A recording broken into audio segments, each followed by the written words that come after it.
Hello, আমি সাইব extra time বাংলায় আপনাদের স্বাগত। একটা দারুণ খবর রয়েছে এবং সেই খবরটা কলকাতা তথা বাংলার ফুটবল লাভারদের জন্য।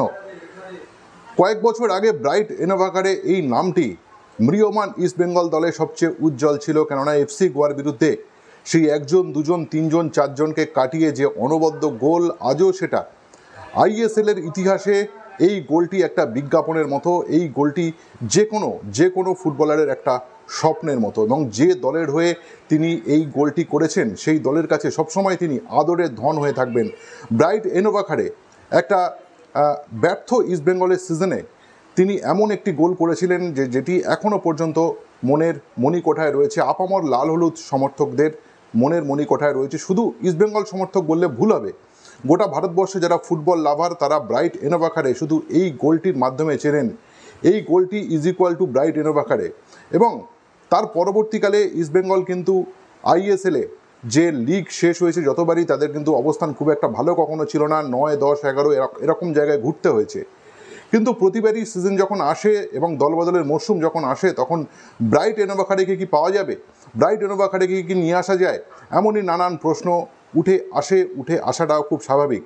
কিন্তু সেই ব্রাইট এনোভাকারে কলকাতায় ফিরছেন ইতিমধ্যে। অবশ্যই আপনারা এক্সট্রা টাইমের মাধ্যমে খবর দেখেছেন, তার ইনস্টাগ্রাম এবং ফেসবুকের মাধ্যমে খবর অলরেডি আপনাদের কাছে পৌঁছে গেছে। কলকাতায় তিনি ফিরছেন, তবে সেটা তিনি ইস্টবেঙ্গল নয়, সেটা ফিরছেন তিনি ডায়মন্ড হারবার এফসিতে। হ্যাঁ, ঠিক শুনছেন, ডায়মন্ড হারবার এফসিতে।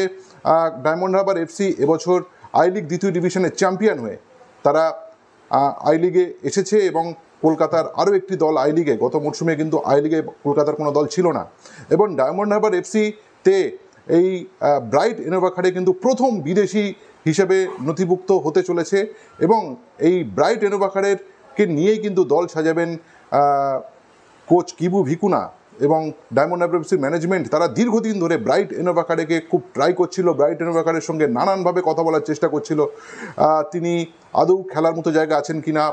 প্রথম দিকে যখন কথাবার্তা চলছিল তখন একটা ধারণা ছিল যে একটা চোট হয়তো তার মধ্যে রয়েছে, যে চোটটা থেকে তিনি সম্পূর্ণরূপে ক্লিয়ার হয়েছেন কিনা। সেই জায়গাতে ক্লিয়ার হওয়ার পর ডায়মন্ড হারবার এফসি তার ঠিকানায় পৌঁছে গেল, ব্রাইট এনোভাকারে কাছে পৌঁছে গেল কলকাতার ডায়মন্ড হারবার এফসির ঠিকানা। এবং এটা বলতে পারি যে ডায়মন্ড হারবার এফসিতে ব্রাইট এনোভাকারে যোগ দেওয়ার ফলে যেটা হলো, যে হীরের তো একটা উজ্জ্বলতা থাকেই, সেই হীরের উজ্জ্বলতা ইজ ইকুয়াল টু ব্রাইট, এবং হীরের উজ্জ্বলতা আরও বেশি বাড়বে, ডায়মন্ডের উজ্জ্বলতা আরও বেশি বাড়বে, এ কথা বলাই যায়।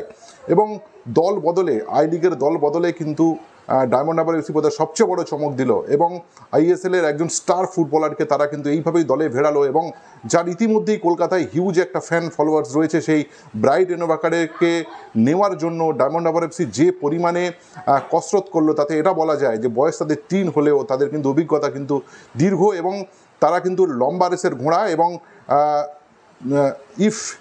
যদি তারা অদূর ভবিষ্যতে আইএসএলে আসে, তাহলে কিন্তু রীতিমতো নাকানি চোবানি খাওয়াবে বড় অনেক দলগুলোকে। এবং আই লিগে এবছরে যারা খেলছে তাদের কাছে কিন্তু প্রথমেই দল বদলে একটা থ্রেট এনে দিল ডায়মন্ড হারবার এফসি। আপনারা কি বলছেন? ভিডিওটি ভালো লাগলে অবশ্যই লাইক শেয়ার করবেন, সকলের মধ্যে ছড়িয়ে দেবেন। নমস্কার, সঙ্গে এক্সট্রা টাইম।